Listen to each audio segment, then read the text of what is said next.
Tribunal Constitucional de Transición, vista la causa rol 3372, requerimiento de inconstitucionalidad respecto a los apartados primero, tercero, cuarto, noveno y undécimo del acta número 182-2014, apartados primero, segundo, tercero, quinto y séptimo del acta 142-2015 y artículo único del acta número 168-2015, todos autoacordados de la Excelentísima Corte Suprema, de fecha 25 de octubre del 2014, 31 de agosto del 2015, 25 de octubre del 2015 respectivamente. Tiene la palabra el señor relator José Francisco Leighton. Muchas gracias, señor presidente. La señora Rojas Cabrera requiere de inconstitucionalidad de diversa preceptiva contenida en autos acordados de la Corte Suprema que regulan el sistema de calificaciones de los funcionarios del Poder Judicial en autos administrativos que actualmente se sustancian en la Corte de Apelaciones de Concepción.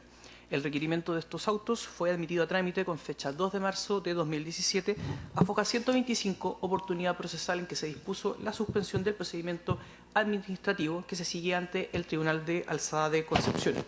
Posteriormente, fue declarado admisible el pasado 29 de marzo del año en curso a fojas 229, confiriéndose en dicha oportunidad traslado a la Corte Suprema, a la Corte de Apelaciones de Concepción y al Consejo de Defensa del Estado en su calidad de parte de estos autos constitucionales, cuestión que fue cumplida por el representante del Fisco de Chile con fecha 13 de abril de 2017, en que solicitó el total rechazo de la presentación deducida a fojas 1 de estos autos.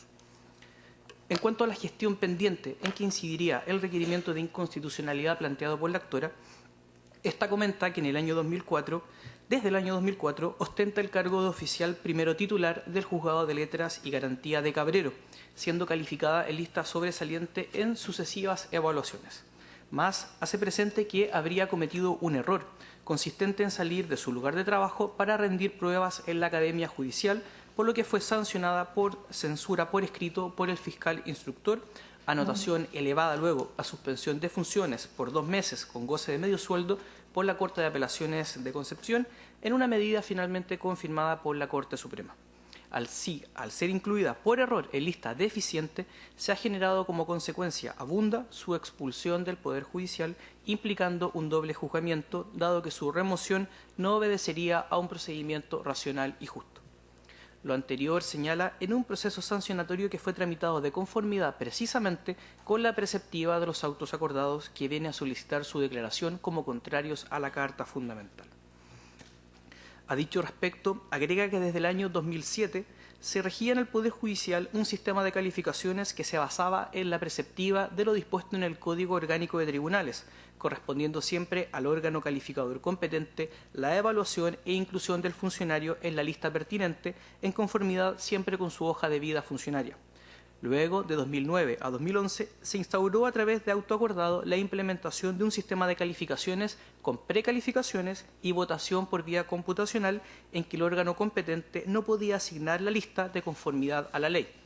Y finalmente, en 2014, se desarrolla un régimen que contempla comisiones precalificadoras. Este sistema, agrega, fue generado en la preceptiva de los autos acordados que viene a impugnar, refiriendo que la Corte Suprema no tiene facultades para establecer un procedimiento distinto e innovador para calificar a los miembros del Poder Judicial, en tanto ello siempre es una facultad privativa del legislador en conformidad con diversas formas y manifestaciones que se regulan en la Carta Fundamental. Así, de esta forma, estos cuerpos normativos impugnados han creado normas jurídicas de carácter sustantivo y no meramente procedimental, con elementos objetivos y subjetivos que no contempla el Código Orgánico de Tribunales, como había ejemplar la creación del ente precalificador y la etapa de precalificación a su respecto. Unido a lo anterior, se establece un sistema digital para llevar la hoja de vida del funcionario a la que no tiene acceso esta persona en cuestión, desconociéndose las eventuales anotaciones allí registradas que en definitiva van a incidir en su calificación final. La requirente, luego de revisar la jurisprudencia constitucional en diversas materias en torno a los principios del derecho administrativo sancionador, así como la proporcionalidad y la tipicidad, comenta que los antecedentes administrativos que actualmente se sustancian ante el Pleno de la Corte de Apelaciones de Concepción se han aplicado los autos acordados impugnados, siendo sancionada de doble forma por su conducta funcionaria.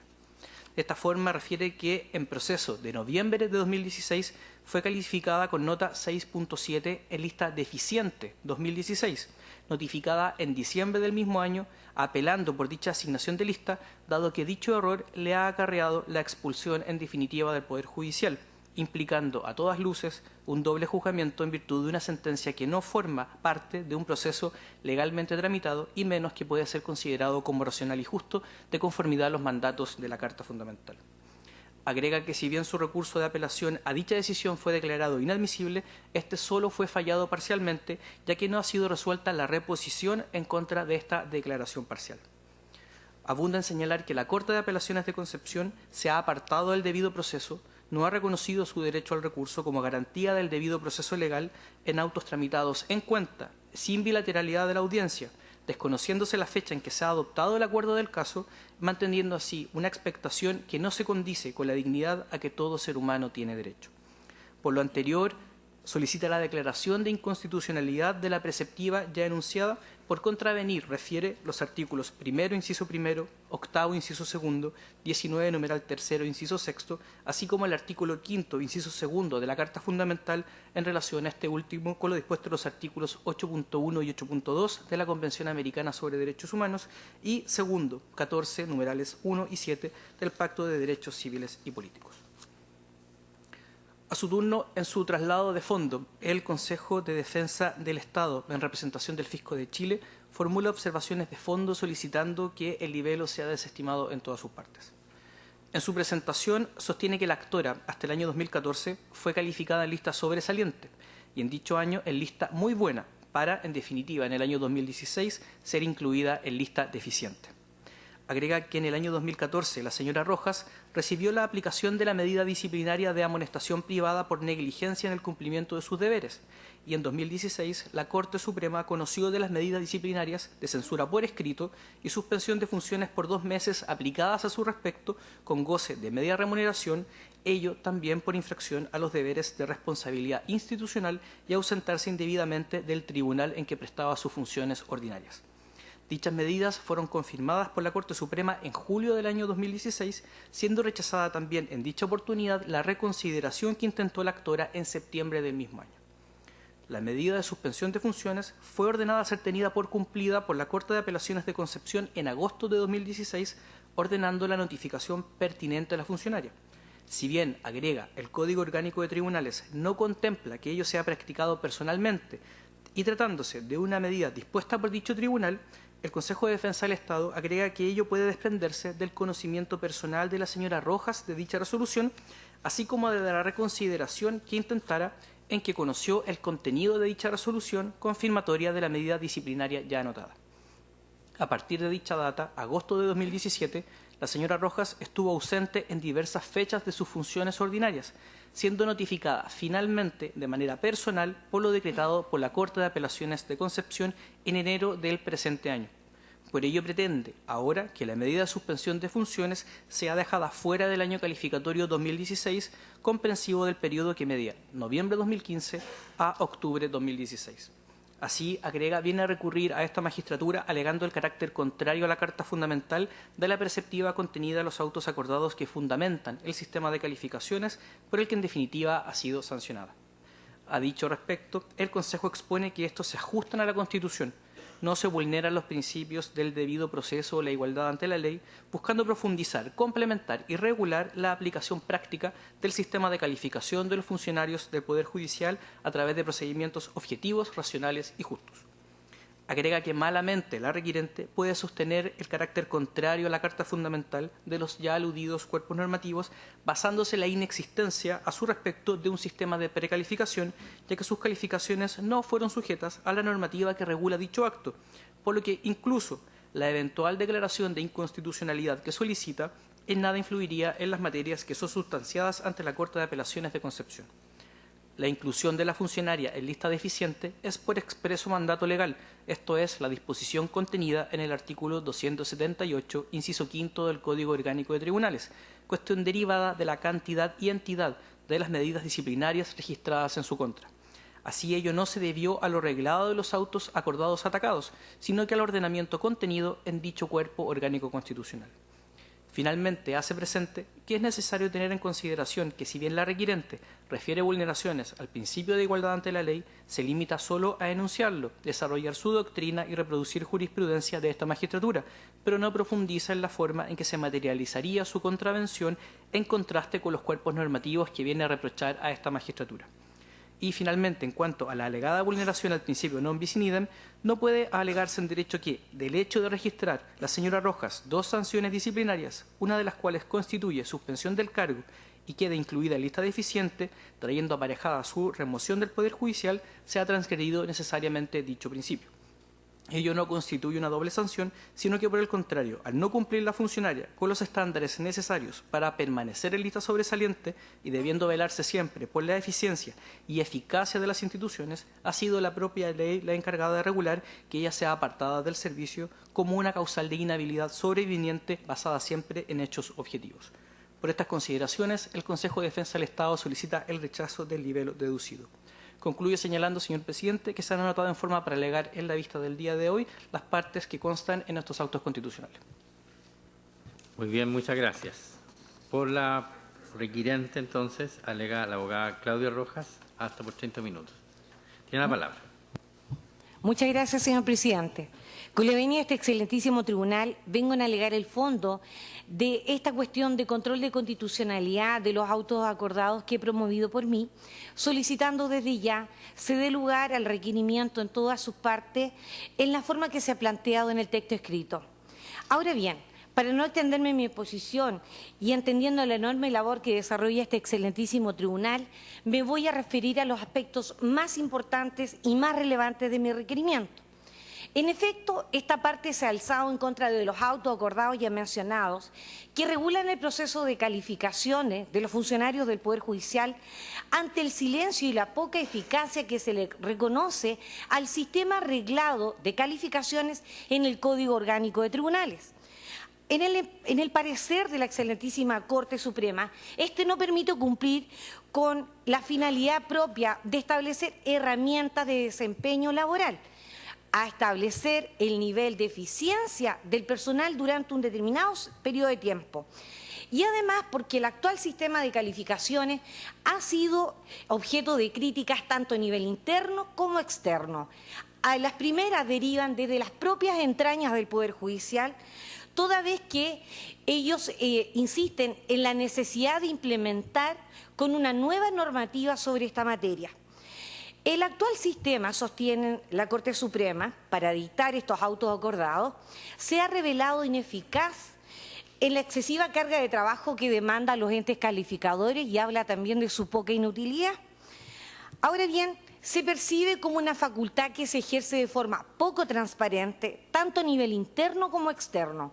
Ellos hablan de una opacidad. Se trata de un mecanismo absolutamente subjetivo, que requiere indicadores que sean, por el contrario, suficientemente objetivos que permita generar una evaluación o una calificación de las mismas características. Ahora bien, las respectivas actas, en especial la 142-2015, sostiene que desde la academia los juristas indican que los criterios planteados en el Código Orgánico de Tribunales son inoperantes y con muchas formalidades y que traen aparejado una inutilidad para efectos de los ascensos o promociones en el Poder Judicial. Expresa también la Corte Suprema en este contexto que dicho excelentísimo tribunal, advirtiendo algunos vacíos o inconsistencias entre la implementación del sistema y las motivaciones que tuvo en consideración al adoptar el referido acuerdo, consideraciones que se repiten en todas las actas regulatorias para su justificación, su dictación y la existencia de estos autoacordados. Pues bien, este es el escenario bajo cuyo pretexto la Corte Suprema se erige como un verdadero órgano colegislador y valida sus actuaciones. Ahora bien, Chile es una república democrática con separación de poderes, en donde claramente está delimitada las atribuciones de cada poder del Estado y hay una prohibición absoluta de que un poder del Estado se inmiscuya en las atribuciones que le correspondan a otro poder del Estado. Esto se ve refrendado por lo dispuesto en el artículo 4 del Código Orgánico de Tribunales, que prohíbe al Poder Judicial inmiscuirse en las atribuciones de otros poderes públicos o en general ejercer otras funciones que no le hayan sido expresamente encomendadas. Sin embargo, tenemos que se faculta a la Corte Suprema para dictar estos autoacordados. Pues bien, se trata de una potestad reglamentaria que tiene un débil reconocimiento constitucional, es solo parcial, y de este principio resulta la inhibición de la jurisdicción para internarse en materias reservadas a la legislación, lo que se conoce como el principio de reserva legal consagrado en el artículo 63, número 3 de la Carta Fundamental. Por otro lado, el principio de exclusividad de la jurisdicción constriñe sustancialmente la facultad de regular vía autoacordado ciertas materias. Los autos acordados son actos reglamentarios y su contenido debe solo ceñirse a todo lo necesario para una mejor organización y desarrollo de la función jurisdiccional, en lo meramente administrativo, no en lo propiamente jurisdiccional, ya sea en su dimensión orgánica o procesal. No puede la Corte Suprema abarcar con sus autos acordados aspectos procedimentales o procesales, o bien referirse a las atribuciones o a la organización de los tribunales de justicia, ni mucho menos puede modificar un cuerpo legal plenamente vigente como lo es el Código Orgánico de Tribunales. ¿Por qué? Porque ellos son materia de ley. Así lo establece el artículo 63 de nuestra Carta Fundamental. Luego, la codificación procesal debemos entenderla en su dimensión propiamente procedimental y orgánica, de tal forma que no se habilita de modo alguno para que la Corte Suprema pueda emprender actividad normativa, sino en el sentido y en los límites indicados. Tal situación queda ejemplificada con el artículo 99, inciso 1 del Código Orgánico, en que señala que la Corte Suprema puede dictar autos acordados para establecer la distribución de las materias en la sala en que ésta se divide, tanto en funcionamiento ordinario como extraordinario. Otro ejemplo lo encontramos en el artículo 99, inciso 3 del mismo Código Orgánico de Tribunales, que faculta a la Corte Suprema para dictar autos acordados para modificar las materias de que conoce cada una de sus salas.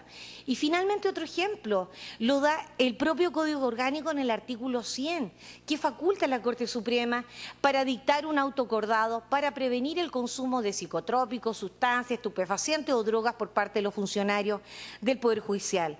Este es, excelentísimo tribunal, el rayado de cancha que tiene dicho ilustrísimo tribunal o la Corte Suprema para dictar sus autos acordados.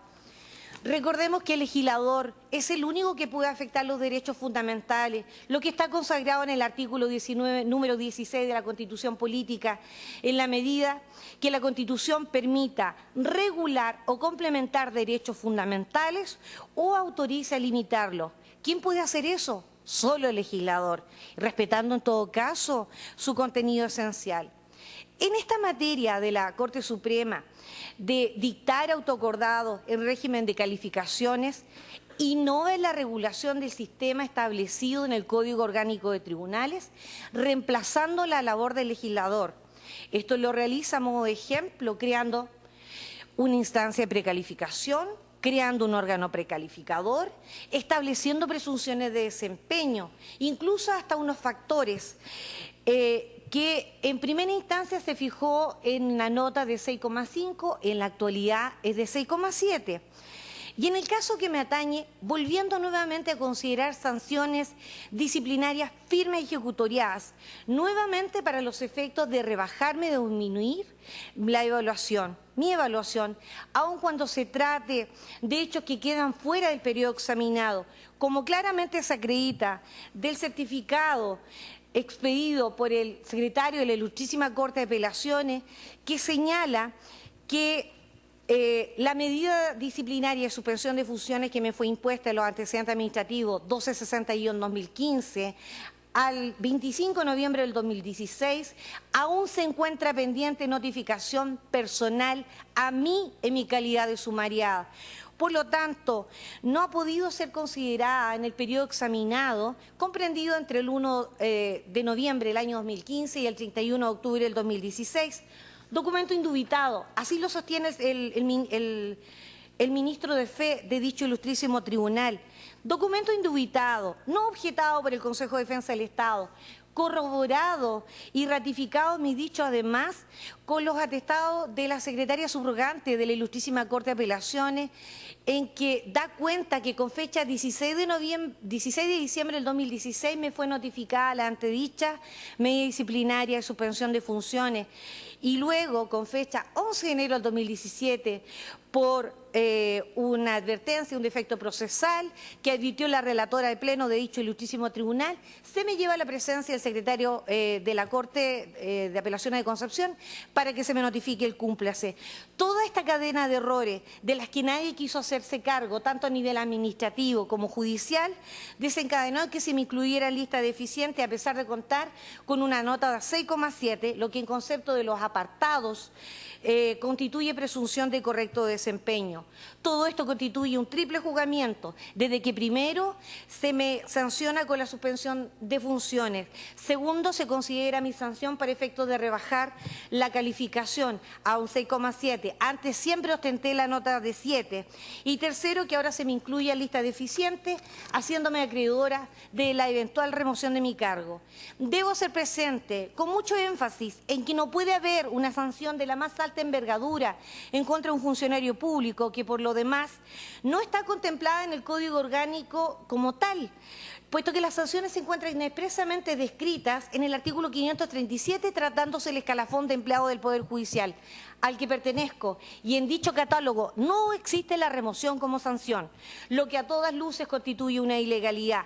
Tampoco ha existido un procedimiento disciplinario que me sancionara con la remoción del cargo que sirvo en la actualidad, por lo que inexorablemente debemos concluir que toda modificación al Código Orgánico de Tribunales debe ser materia de ley, conforme lo dispone el artículo 77 de la Constitución Política. Es así que la excelentísima Corte Suprema, al haberse arrogado estas atribuciones, al colegislar sobre esta materia, que vuelvo a insistir, es una facultad que no le compete y dicta estos autos acordados, en verdad yerra, contradice y se superpone a la legislación contenida en el Código Orgánico de Tribunales sobre este tema, al establecer un estatuto jurídico de distinta naturaleza, creando un verdadero cuerpo legal. En consecuencia, dichos autos acordados y referencia por este solo hecho carecen de inexistencia y de validez jurídica en el derecho público chileno, por condena del artículo 7, inciso 3 de la Constitución Política de la República. La situación descrita precedentemente vulnera, sin lugar a duda, principios y garantías constitucionales. Especialmente, y a modo de resumen, me voy a referir al principio del non bis in idem, entendido como la prohibición de que alguien pueda ser sancionado 2 veces por un mismo hecho, lo que ha sido reconocido por la doctrina y la jurisprudencia como uno de los pilares del derecho sancionador y al que me he referido latamente, tanto en el requerimiento como en el presente alegato.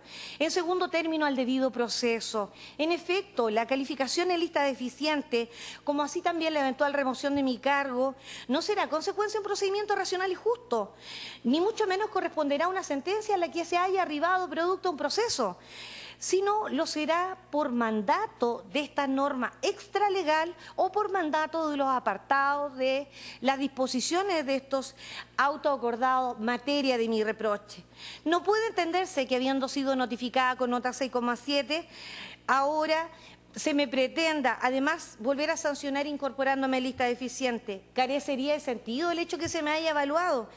Y hacer abstracción de la nota de evaluación que en su oportunidad el órgano calificador me brindó. Atenta también contra el debido proceso y al derecho a la defensa el habérseme denegado parcialmente el recurso de apelación que intenté ante la Ilustrísima Corte de Apelaciones, en que de entrada, casi antes de interponer mi recurso, se me rechazó parcialmente. ¿Por qué? Por declararse inadmisible el recurso por improcedente, sin siquiera optar por el derecho al recurso, sin siquiera ser oída, sin siquiera tener derecho a la revisión o doble instancia, que son elementos básicos que configuran el debido proceso. Volviendo a las infracciones, que es el tema que me encuentro desarrollando, también ha sido objeto de reproche por parte del Consejo de Defensa del Estado lo extenso de mi requerimiento, pero ello no le resta mérito, muy por el contrario, la exposición circunstancial y detallada de los vicios, errores de los que he sido objeto y que son los que me traen a estos estrados, llamó de resumen las garantías que me estarían siendo vulneradas, es el bloque de derechos fundamentales que le corresponden a toda persona en un Estado de Derecho. El derecho a la vida, la integridad física y psíquica de las personas, el debido proceso, la igualdad ante la ley, la igual protección al ejercicio de sus derechos, la doble proscripción del doble juzgamiento y el derecho a la libertad de trabajo y su protección. En este caso concreto se habían también arrasado algunas disposiciones por estos autoacordados contenidas en el Pacto de San José de Costa Rica, especial mención al artículo 8º que se refiere a las garantías judiciales, el derecho a ser oída, la presunción de inocencia, el derecho a la publicidad, el derecho a la defensa, y al Pacto Internacional de Derechos Civiles y Políticos, en su artículo 2, que habla del respeto a la condición humana y de los derechos fundamentales, y en su artículo 5, número 1 y 2, que prohíbe la limitación de los derechos y libertades individuales. Por todo lo expuesto, excelentísimo tribunal, solicito se acoja al requerimiento que ha sido presentado por mi parte en estos autos. Concluyo mi alegato, excelentísimo tribunal, haciéndome cargo de lo expresado por el Consejo de Defensa del Estado a propósito de que mi salida o expulsión del Poder Judicial no corresponde a una sanción propiamente tal, sino sería una causal, una inhabilidad sobreviniente que persigue velar por la idoneidad de los funcionarios judiciales para el ejercicio de los funcionarios, para el ejercicio de sus cargos.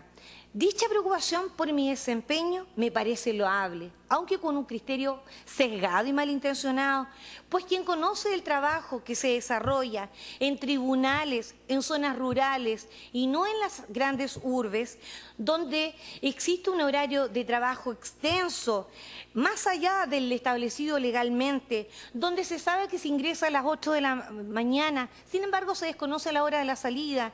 ¿Por qué? Porque se extiende esta jornada laboral más allá de la jornada laboral ordinaria, retirándome muchas veces a las 22 y quizás más tarde, lo que se encuentra acreditado en el libro de asistencia, donde se trabaja frecuentemente los días sábados y domingos en aras de mantener un tribunal al día, desempeñando múltiples funciones y roles en 5 materias distintas, especialmente garantía y familia, que obligan a mantener el tribunal abierto en dichos días. Ahora bien, el hecho que motivó mi tal alta sanción fue el concurrir a dar unas pruebas a la Academia Judicial y no a realizar trámites particulares o privados, con el único afán de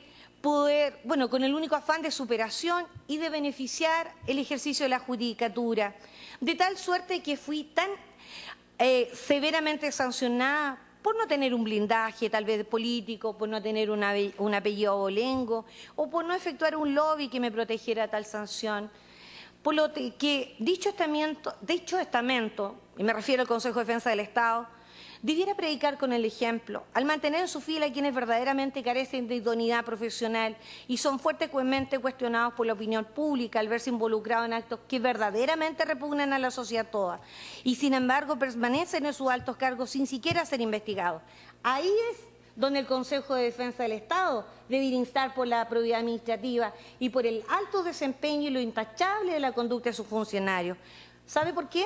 Por ser un organismo que debe ser intachable, puesto que representa los intereses del Estado.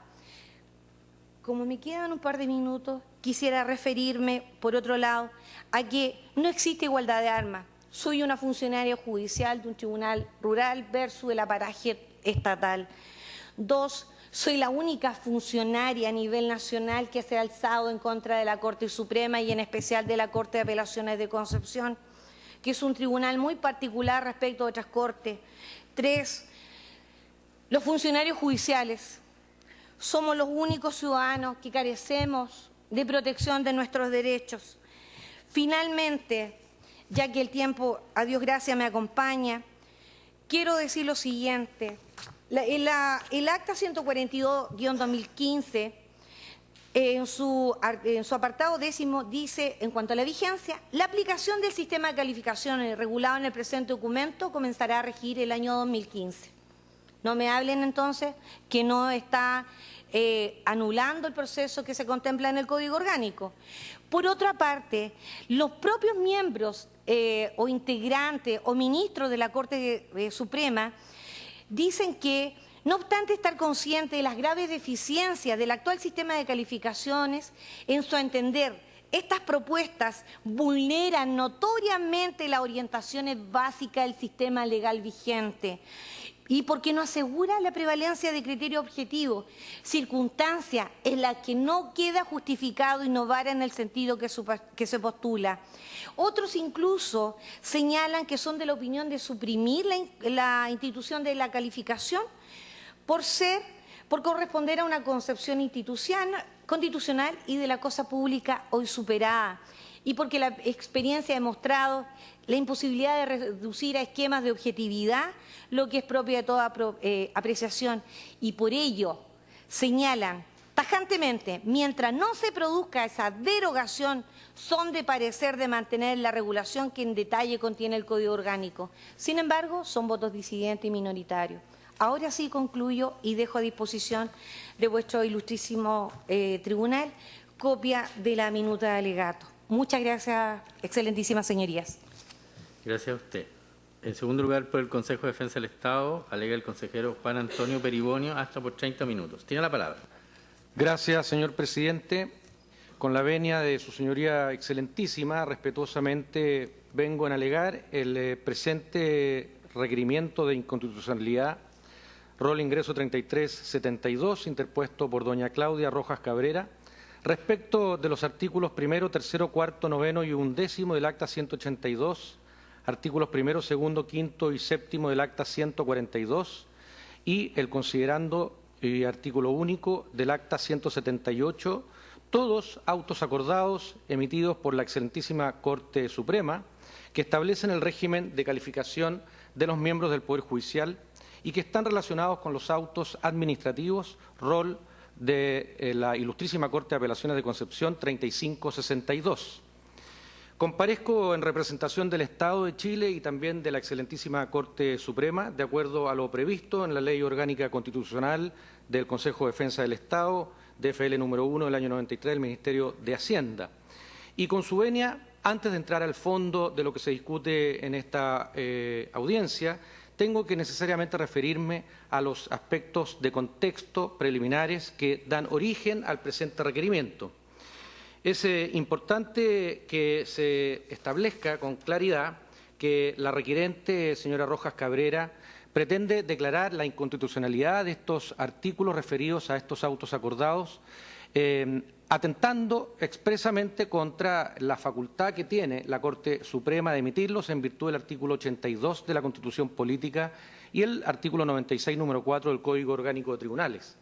Estos autos acordados, dictados en el año 2014, 2015 y 2015, son autos acordados que vienen a dar claridad al procedimiento de los artículos 273 y siguientes del Código Orgánico de Tribunales y específicamente al artículo 278, inciso quinto, y el artículo 278 bis, ambos del Código Orgánico de Tribunales, que establecen la definición de las listas en las que quedan los funcionarios del Poder Judicial una vez que se desarrolla el proceso calificatorio anual y también establece con claridad la consecuencia de una mala evaluación, de una evaluación desfavorable, como le ha ocurrido a la señora requirente, en atención al artículo 278 bis, en circunstancias de que, por haber quedado en lista deficiente en el periodo calificatorio respectivo, por el solo Ministerio de la Ley se ha producido su remoción en el cargo.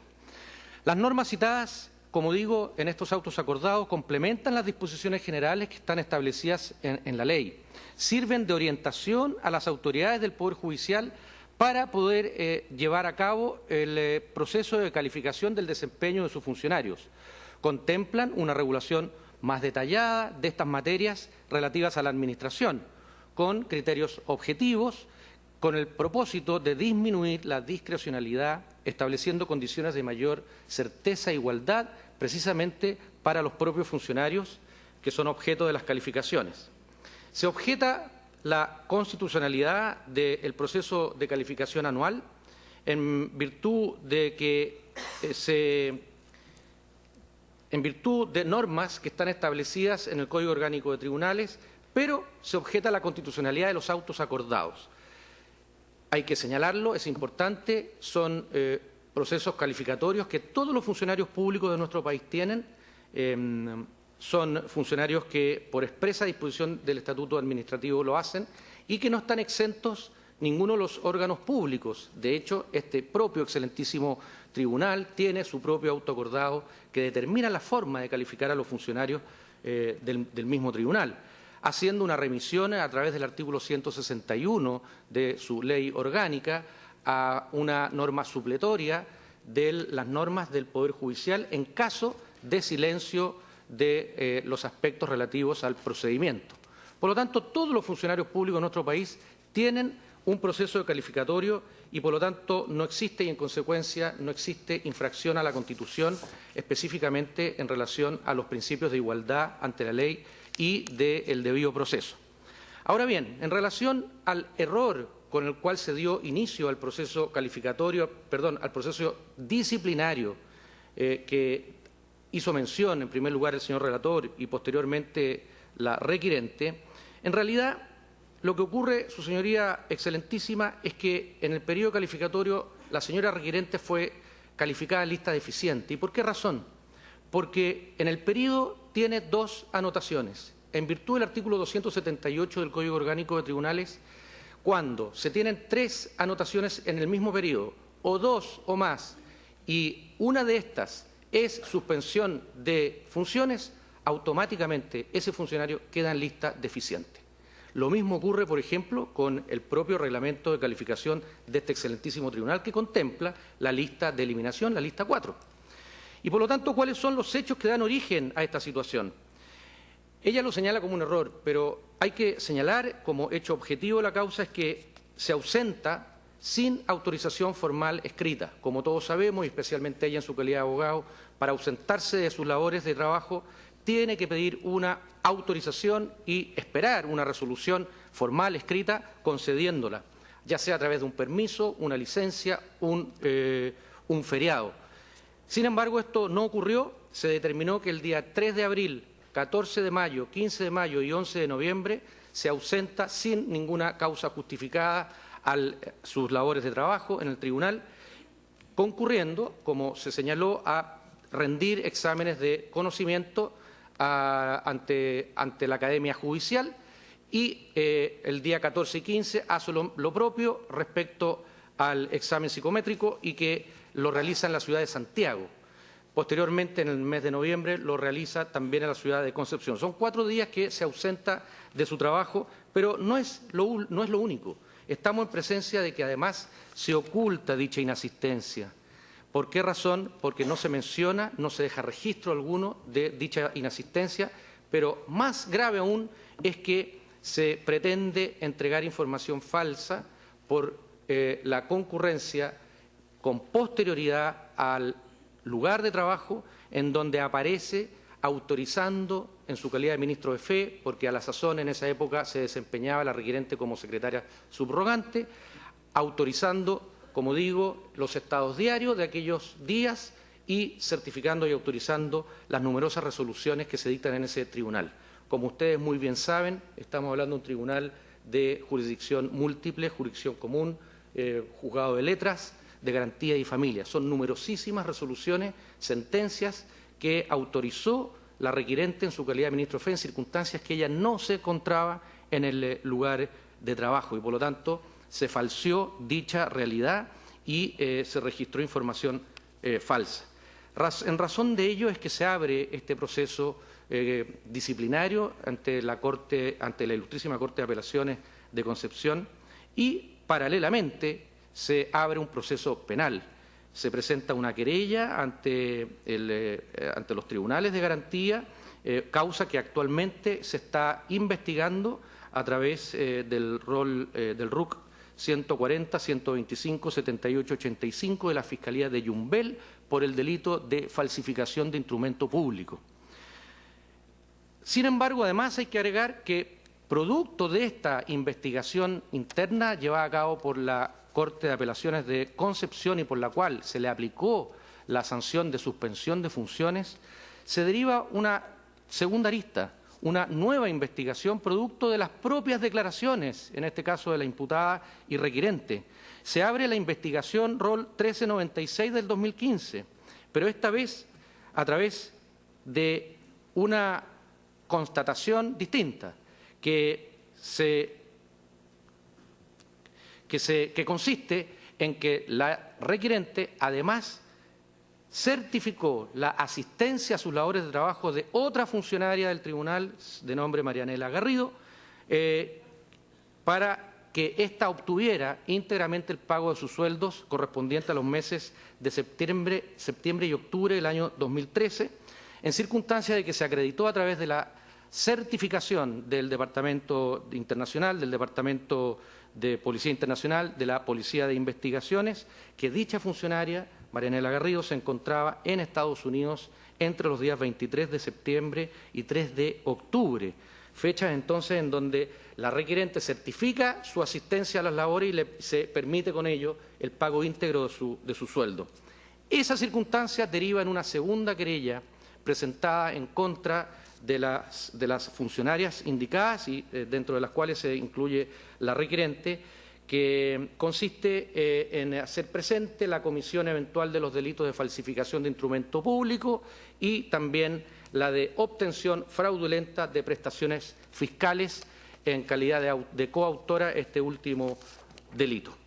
Y por lo tanto es importante tener presente de que estos hechos, junto con la censura privada que se le aplicó en el mes de febrero del 2016 a la requirente, suman estas dos sanciones que el artículo 278 del Código Orgánico Tribunal establece para ser calificada en lista deficiente y posteriormente, de acuerdo al 278 bis, a la remoción por el solo Ministerio de la Ley. Con respecto a las razones que invoca la requirente en materia del presente recurso de inconstitucionalidad, especialmente la reserva legal, es un tema que se ha discutido en numerosas ocasiones por parte de esta magistratura.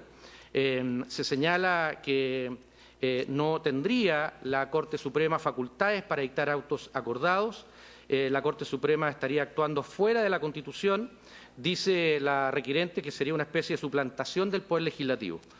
Muy por el contrario, Su Señoría Excelentísima, ustedes muy bien saben y así lo han resuelto en innumerables ocasiones, existe en la Constitución política la facultad, la superintendencia directiva, correccional y especialmente económica de la Corte Suprema, y en virtud de esta facultad se dictan los autos acordados que permiten precisamente dar viabilidad, perfeccionar, dar mayor precisión, dar mayor agilidad a los procesos internos, especialmente en este caso el que nos ocupa, el proceso de calificación interna anual de los funcionarios del Poder Judicial.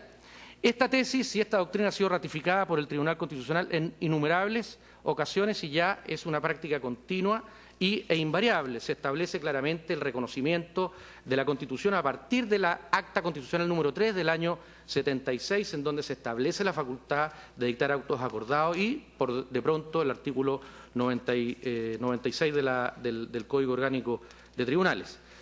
A su vez, la misma inclusión en el año 2005 de la facultad que tiene este excelentísimo tribunal de conocer las cuestiones de constitucionalidad de los autos acordados es un reflejo de que la Corte Suprema tiene la facultad de dictar estos autos acordados. Por lo tanto, existe una legitimidad pretérita, histórica, reconocida desde las constituciones desde el año 1828 en adelante, y también existe una legitimidad material en virtud de las facultades económicas que tiene la excelentísima Corte Suprema. En este sentido, hay que tener en cuenta qué es lo que dice la doctrina en relación a estas facultades económicas. Los profesores Mario Verdugo, Emilio Pfeffer han señalado que se refiere a la facultad para dar más pronta y mejor administración de justicia, es decir, el orden de los recursos o elementos para la, comillas, mejor prestación del servicio judicial. En virtud de tales facultades económicas, ha dicho este excelentísimo tribunal, los tribunales pueden decretar medidas como es la dictación de autos acordados. Lo mismo señala el tratadista Alejandro Silva Bascuñán, en donde señala que los autos acordados pueden revestir un alcance mayor cuando, por carencia de normas contenidas en la misma carta, la Corte Suprema se encuentra en la necesidad de proveer tales carencias. Y eso es lo que han hecho estos autos acordados. En este sentido, este excelentísimo tribunal ha fallado en innumerables ocasiones. Voy a señalar los roles 155709, 1812-2010, 1816-2010, 1817-2010, 2243-2012, también el 783-07. Los primeros que mencioné, fallos recaídos en recursos de inaplicabilidad, específicamente en relación al auto acordado que regula el recurso de protección. El último, el 783-07, que fue un fallo que recayó sobre el auto acordado que regula el régimen de responsabilidad disciplinaria. En estos fallos especialmente se destaca el 1557-09, en donde se fijan dos pilares fundamentales en virtud de lo cual se consideran absolutamente acordes a la Constitución los autos acordados. En primer lugar, la facultad del artículo 82 y el artículo de la Constitución y el artículo 96, número 4 del Código Orgánico de Tribunales. Y, por supuesto, la coordinación que tiene esto con la nueva facultad establecida en el artículo 93 de la Ley Orgánica Constitucional del Tribunal Constitucional, en virtud del cual se le da la facultad para conocer de las cuestiones de constitucionalidad. Además, se establece y se reconoce en este fallo, y que ya es una práctica consolidada en materia de fallos de este excelentísimo tribunal, que en aspectos de funcionamiento, en donde el legislador no ha establecido normas o que expresamente la Constitución no se la ha reservado a este, es el propio órgano judicial el que puede autorregularse. Obviamente y por supuesto dentro de los límites que establece la ley y por supuesto la Constitución política. Esto último ya había sido referido especialmente en el fallo recaído en los autos 783-2007. Respecto a las normas que señala la requirente, ella pretende la inconstitucionalidad de las actas 182 del 2014, 142 2014 y 178 2015. Básicamente es el contexto de normas que determinan y fijan la forma en que se califican los funcionarios del Poder Judicial. Y, lo ha dicho la Corte Suprema, se hace con el propósito de optimizar sus propios parámetros, buscando objetividad, mejorando la transparencia que deben caracterizar estas normativas, con el objeto justamente de brindar un procedimiento racional y justo, tal como lo establece la Constitución. Esto encuentra sustento, como digo, en el artículo 82 y 96. 82 de la Constitución y 96 del Código Orgánico de Tribunales. Pero específicamente veamos cuáles son estas actas. En primer lugar, la 182 llama poderosamente la atención que este requerimiento no enuncia, no indica con claridad cómo estas normas infringen la Constitución. Hacen un enunciado de cuáles son estas normas, señalan una breve descripción doctrinaria y citan algunos fallos del excelentísimo tribunal. Sin embargo, no especifica de qué manera estas normas infringen las normas constitucionales. Y más llama la atención porque es necesario escudriñar dentro del requerimiento para buscar cuál sería la forma, cuál sería la manera en que se pueda entender esta infracción. ¿Y por qué razón? Porque se objeta, en primer lugar, los artículos referidos a los elementos de los autos acordados en el sistema de calificaciones que deben ser objetivos, dice el auto acordado. ¿Cuáles son los elementos objetivos?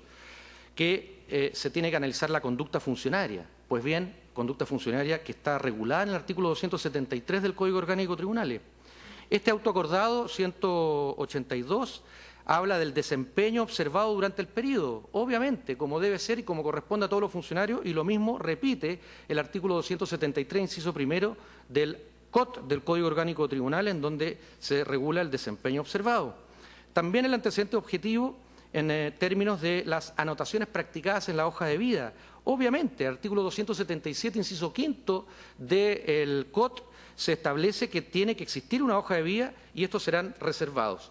Y también los criterios objetivos que señala el auto acordado con el cual se debe realizar la calificación.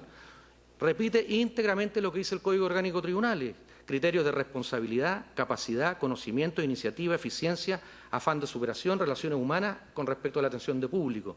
Todos los anteriores son idénticos a los que se enumeran en el artículo 277 bis del Código Orgánico de Tribunales. Además, los elementos subjetivos que establece el auto acordado, que se refieren a quiénes son los calificados por una parte y quiénes son los órganos calificadores por otra. Exactamente lo mismo repite el Código Orgánico de Tribunales en el artículo 273, letras A, B, C, D y E, y también los elementos objetivos de temporalidad, estableciendo la anualidad, obviamente, como es en todos los órganos públicos, estableciendo que es desde el 1 de noviembre al 31 de octubre de cada año. Lo dice el artículo 273 del COT. En cuanto a su procedimiento, lo que hace el auto acordado es recoger exactamente lo que dice el Código Orgánico Tribunal, estableciendo etapas. En primer lugar, la etapa de instrucción, que consiste en reunir los antecedentes y que se tiene que hacer a partir de los primeros 15 días de noviembre de cada año. Eso lo dice el artículo 273 y 274 del Código Orgánico Tribunales. La etapa de conocimiento, que consiste en reunirse para informarse de los antecedentes y que deben funcionar las comisiones calificadoras a partir de los primeros 15 días de diciembre de cada año y fuera del horario ordinario de funcionamiento del tribunal. Lo dice el artículo 276 del COD. La etapa de resolución, como ustedes muy bien comprenden, es la etapa en que se le asignan los puntajes a los funcionarios, indicando en qué lista queda finalmente. Eso lo dice específicamente el artículo 276 del COD. Elementos como la transparencia, en donde se señala y se repite lo que dice el COD en el artículo 277, que son antecedentes que figuran en la hoja de vida y que están permanentemente a disposición del funcionario que va a ser calificado. En el requerimiento se critica esta transparencia porque se critica el uso de los soportes digitales. Es indudable, su señoría ilustrísima, su señoría excelentísima, que se deben hacer uso de estos instrumentos y que la modernidad lo exigen, y que está recogido además por la legislación. La primera norma de la Ley 19.799 del año 2002 ya contempla en aquella época lo que se denomina el principio de equivalencia de los soportes. ¿Qué significa esto? Y que posteriormente fue recogido por la Ley 20.886, que consagra el procedimiento de tramitación electrónica, consagran el principio de equivalencia de los soportes, lo que significa que todos los actos de la jurisdicción tienen exactamente el mismo valor jurídico que si se tratara de un acto realizado en soporte papel. Y por lo tanto tienen exactamente el mismo valor y por lo tanto no cabe la crítica que se le formula a estos autos acordados en el requerimiento de la requirente. En materia de asignación de puntaje, es obvio, porque lo dice el Código Orgánico de Tribunales, las anotaciones en la hoja de vida tienen que reflejarse también en la calificación. Y esa es la razón por la cual estas anotaciones que la requirente tiene en el periodo 2015-2016 se reflejaron en la hoja de vida y provocó la remoción de acuerdo al artículo 278 bis, que es plenamente aplicable en esta causa, su señoría excelentísima. Respecto a los otros autos acordados, es una norma que se dicta como norma que es interpretativa de la anterior y por lo tanto repite exactamente los mismos aspectos a que me he referido. Y por lo tanto no es cierto que se hayan creado una serie de institutos y elementos como se señalan en el requerimiento. Lo que ha hecho la Corte Suprema es básicamente transcribir lo que señala la ley en materia de proceso de calificaciones.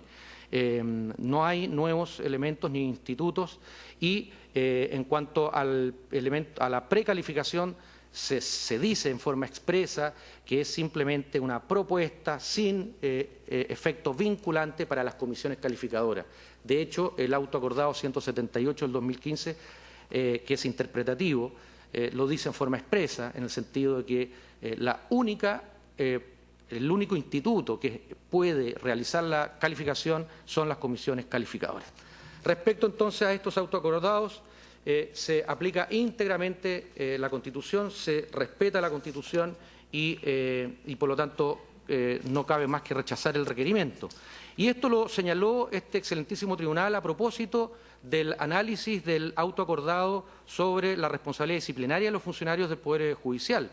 Ahí, en ese fallo, se pregunta este excelentísimo tribunal que no ve de qué modo podría concluirse que se limita, regula o limita un derecho constitucional cuando, por ejemplo, en este procedimiento la investigación dice se formará con las declaraciones, actuaciones y diligencias. También dice el fallo 783 que no se divisa de qué manera podría entenderse una limitación cuando se decretan de oficio las diligencias que estimen convenientes. Tampoco se regula o limita un derecho fundamental cuando las notificaciones que se realizan en la indagatoria administrativa deben hacerse personalmente. Pues bien, estas mismas preguntas e interrogantes caben en este requerimiento de inconstitucionalidad. Naturalmente, no hay una limitación a las garantías constitucionales de ninguna manera cuando se establecen las etapas de instrucción, conocimiento, resolución, impugnación, o cuando se establecen los elementos objetivos para realizar la calificación, o cuáles son los elementos subjetivos de la misma, o cuando se establece de que se debe incluir en la calificación las anotaciones disciplinarias que haya tenido la funcionaria en el periodo. De respecto a los derechos constitucionales, un comentario general. En primer lugar, la funcionaria no tuvo, durante el periodo calificatorio 2015-2016, no fue objeto de proceso precalificador porque ella se desempeñaba como secretaria subrogante y, por lo tanto, no había un par que efectuara esa labor. Desde ese solo punto de vista cabría rechazar este requerimiento porque ella no fue afectada en ningún caso. Ese es un comentario general. Y, en segundo lugar, que aquí se aplica netamente la ley, el artículo 278 y 278 bis del Código Orgánico de Tribunales, en donde se incluye en la lista deficiente y, por lo tanto, la remoción automática y por el solo Ministerio de la Ley del Poder Judicial. Respecto a los principios constitucionales que dicen relación a este requerimiento, el principio de igualdad ante la ley, todos entendemos lo que significa. Consiste en aplicar las normas jurídicas de la misma manera a todas las partes y a todas las personas que estén en la misma situación. No se divisa de qué manera pudiese entenderse que se infringe, porque estos autos acordados se aplican a todos los miembros del Poder Judicial por igual. No hay ninguna distinción en ese sentido. Contiene normas que son orgánicas, que son normas absolutamente conocidas y que se excluyen y que precisamente buscan excluir las arbitrariedades aplicándolo a todos por igual. No se excluye a ningún funcionario. Tampoco no se sabe cómo vulnerarían los principios referidos a la igualdad ante la ley, porque solamente se limita a enunciar el principio, desarrollando doctrinariamente la idea y citando algunos fallos, pero no se señala cómo se infringe este principio. Lo mismo en relación a las convenciones internacionales que menciona el requerimiento.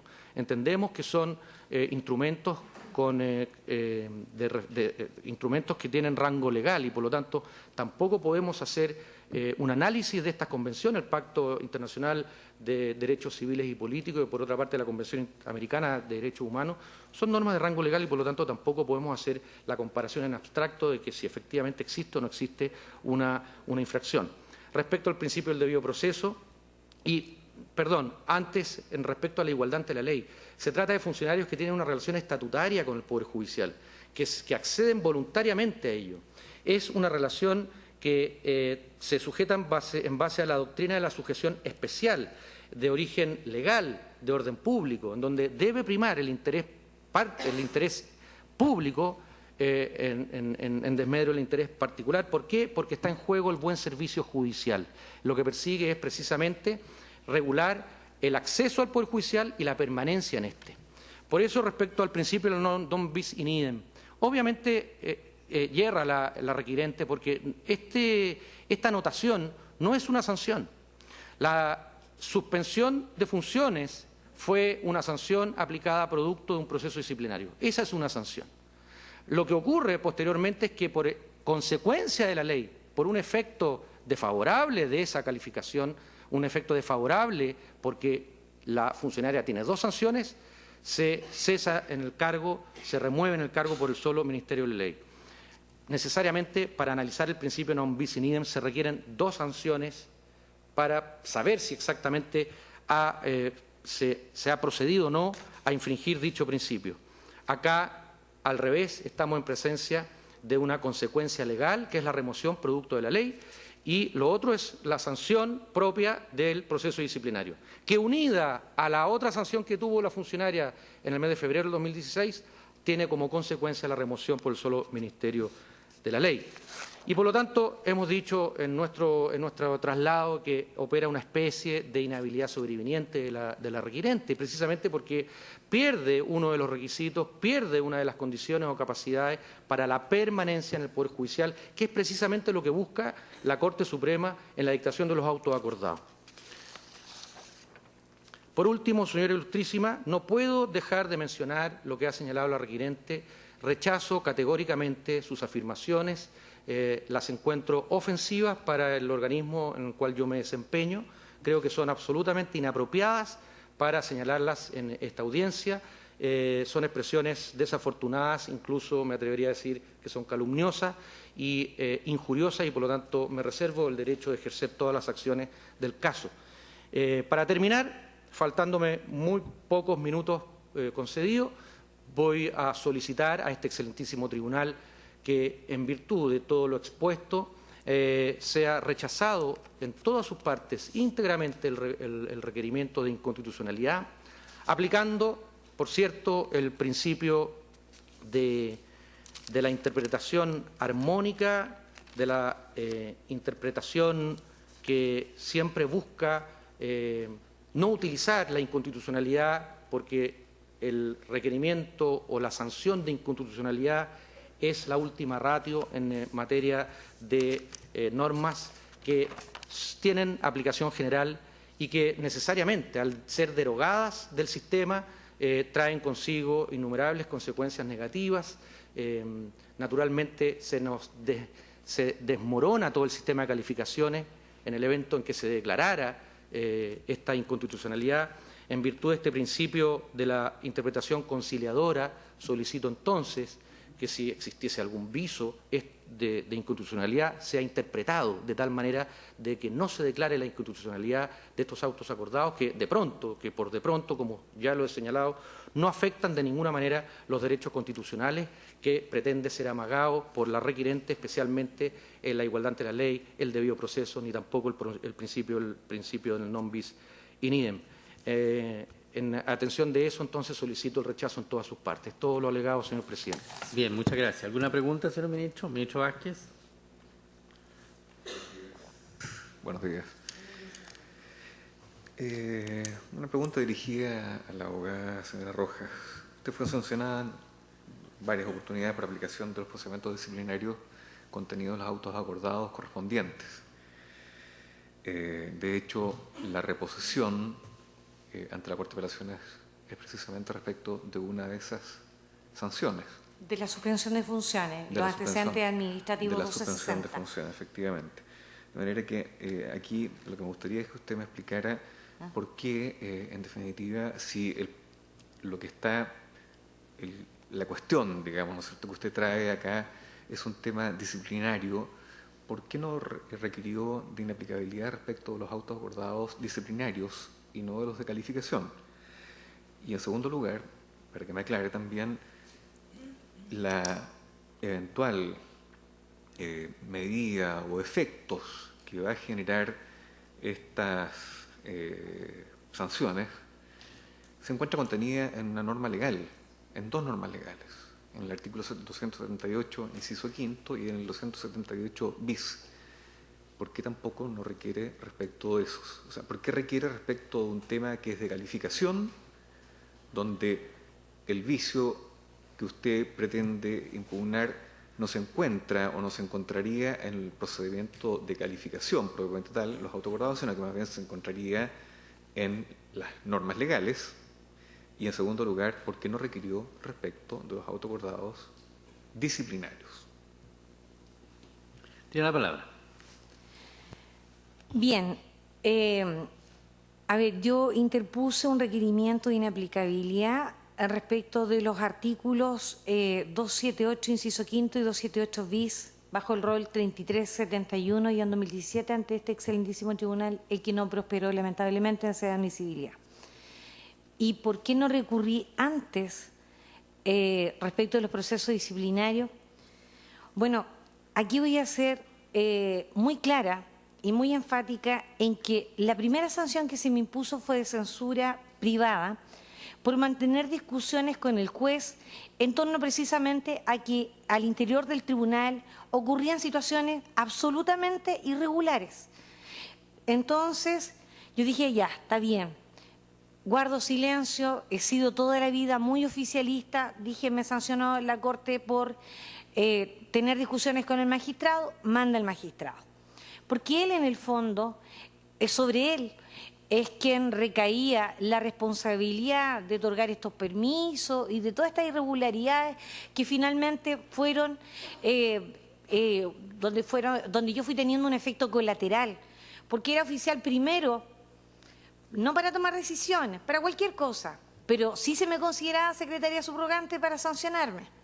Eso es lo complejo de este cargo, ¿me entiendes? Por eso es que no recurrí. Dije, está bien, me sancionaron. Y no recurrí. ¿Alguna otra pregunta o algo que agregar? No, señor presidente. Muy bien. ¿Ni más? Muy bien. Concluye entonces la vista de la causa.